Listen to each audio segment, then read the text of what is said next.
How's it going, guys? It's Kevin from SubiSpeed. We've got another episode of Versus today. It's going to be an interesting one because we are comparing brake pads. We're going to do a little side-by-side test between the stock pads and some high-performance brake pads.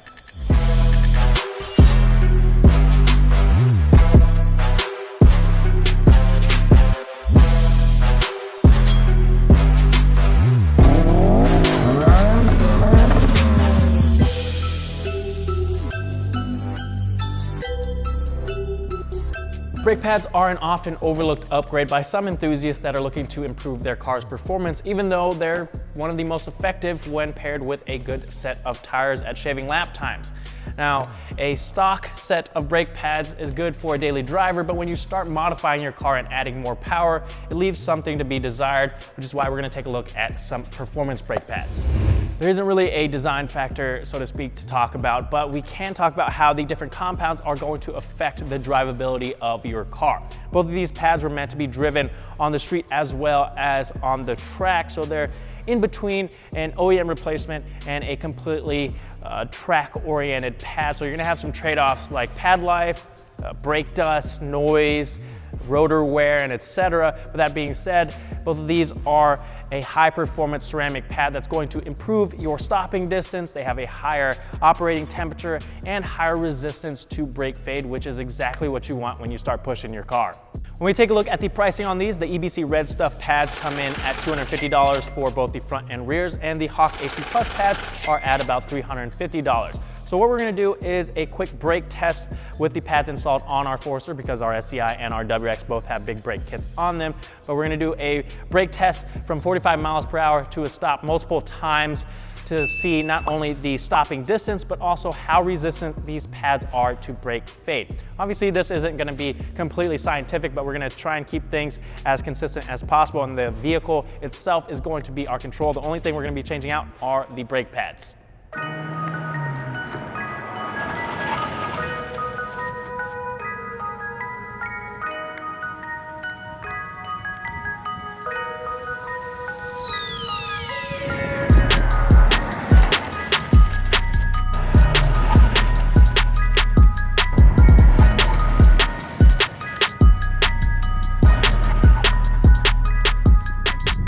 5 runs now. We can see a little bit of brake fade already, and I can smell that the brakes are getting cooked right here. We're gonna go try for 5 more, see what the results are. A few minutes later. All right, so we just did 10 runs. Obviously you can see there's a huge variety right here, and you can tell there is some brake fade. I can feel the heat radiating off of these, and it absolutely smells like brake pad. So I'm excited to get the performance brake pads on here and see how well they do.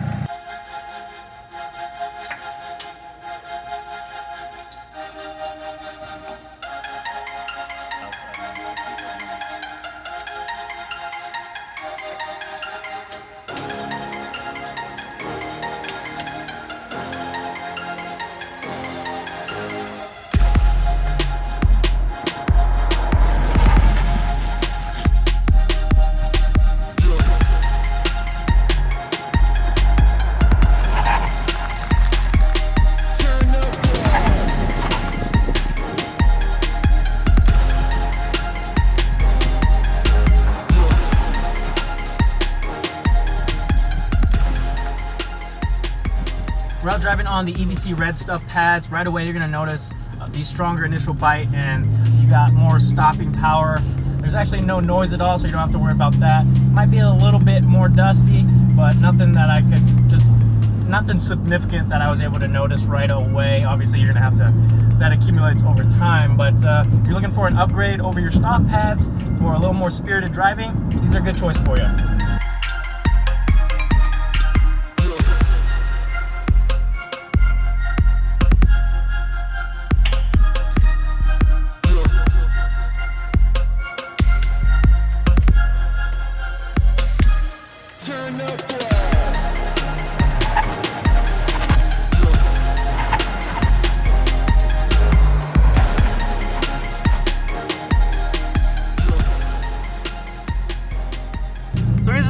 For the Hawk HP Plus pads, like I said, really tight grouping, about 2 feet within each other.